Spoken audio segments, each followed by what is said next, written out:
2015, when Baahubali The Beginning was released, the visual spectacle combined with the exciting story took the world by storm, and its 2017 continuation, Baahubali 2 The Conclusion, would deliver equally, earning the pair of films international acclaim and a rightful place among the most influential movies in Indian cinema. While these movies are usually praised for their grand visuals and overall creativity, they also have great cinematography and great story delivery. And to show a prime example of this, we'll be looking at the Dandalayya song sequence from Baahubali 2.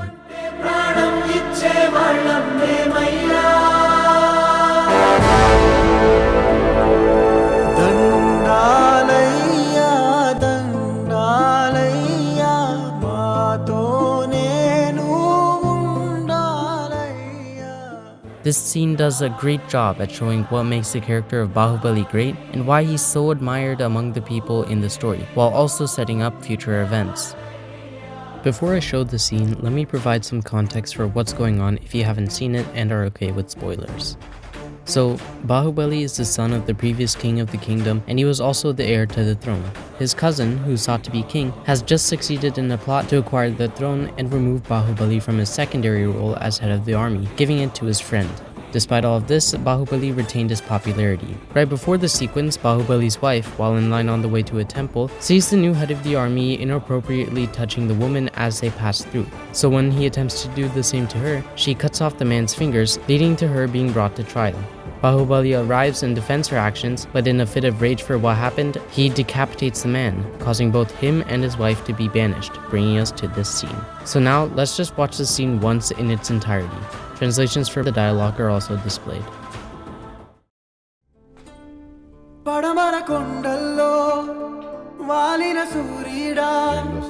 పగిలిన కోటలనే వదిలిన మారేడా పడమర కొండల్లో వాలిన సూర్యుడా పగిలిన కోటలనే వదిలిన మారేడా తడిసిన కన్నుల్లో మళ్ళీ ఉదయించి కలలో దేవుడిలా కాపై ఉంటావా నీ అడుగులకే మడుగులు వత్తే వాళ్ళం నువ్వంటే ప్రాణం ఇచ్చే వాళ్ళం మేమయ్యా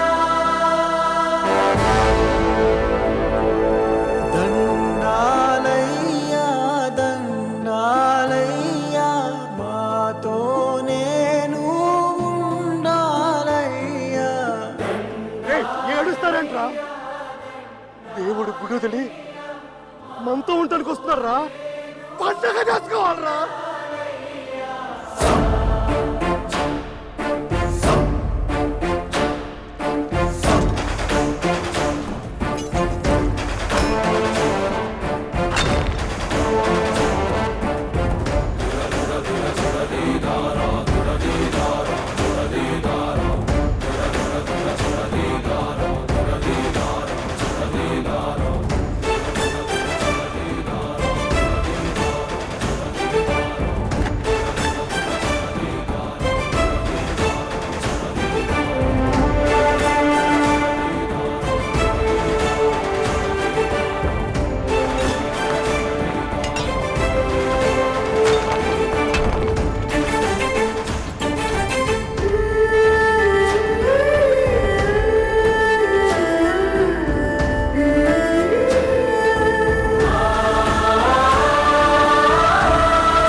తీరా. పులకించిన ఈ నేలంతా పచ్చడైపోయా నీ మాటే మా మాటయ్యా నీ చూపే శాసనమయ్యా ఎదురా భార్యా మా రాజు నువ్వే తండ్రి నువ్వే కొడుకు నువ్వే ఆయువు కూడా నీదయ్యా దండాలయ్యా దండాలయ్యా మహారాజై నువ్వు ఉండాలయ్యా దండాలయ్యా దండాలయ్యా మహారాజై నువ్వు ఉండాలయ్యా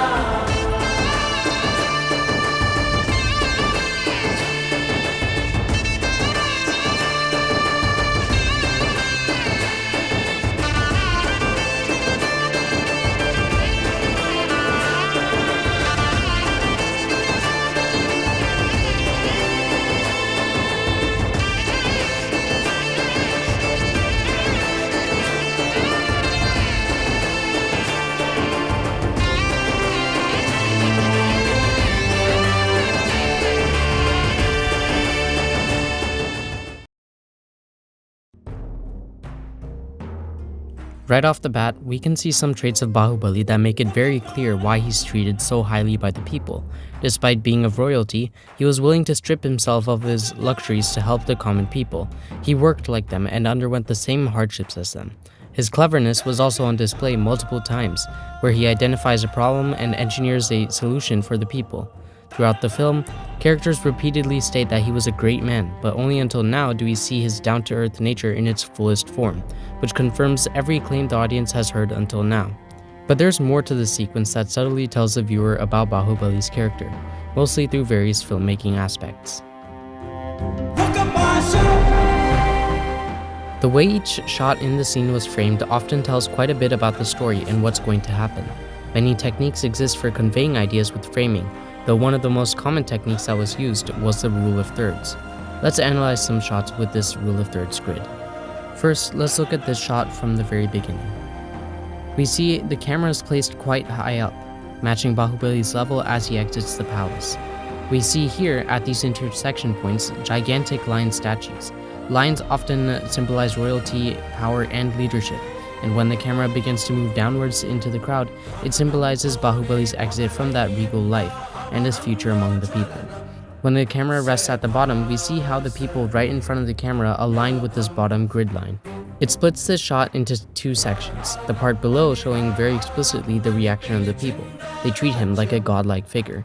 And the part above shows the magnitude of this event with towering structures showing the scale of this place.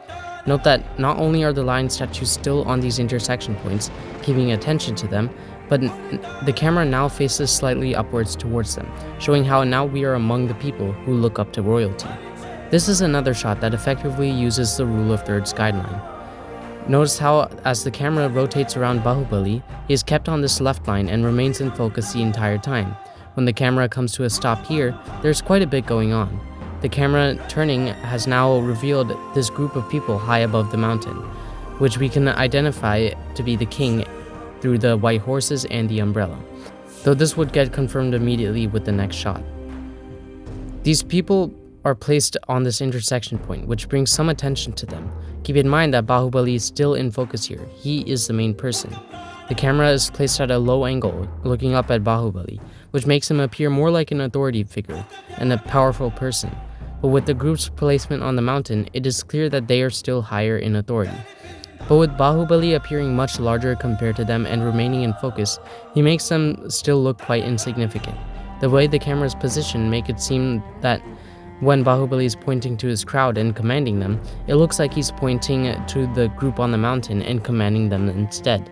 Despite the position they hold, the group is still inferior to Baahubali in some important ways, exactly what the king thinks in the next shot. But one last thing is that Baahubali is kept on the left this entire time, which is indicative of the past. While Baahubali looks to the future and is the focus of the people, with the enemies of the palace, he is doomed.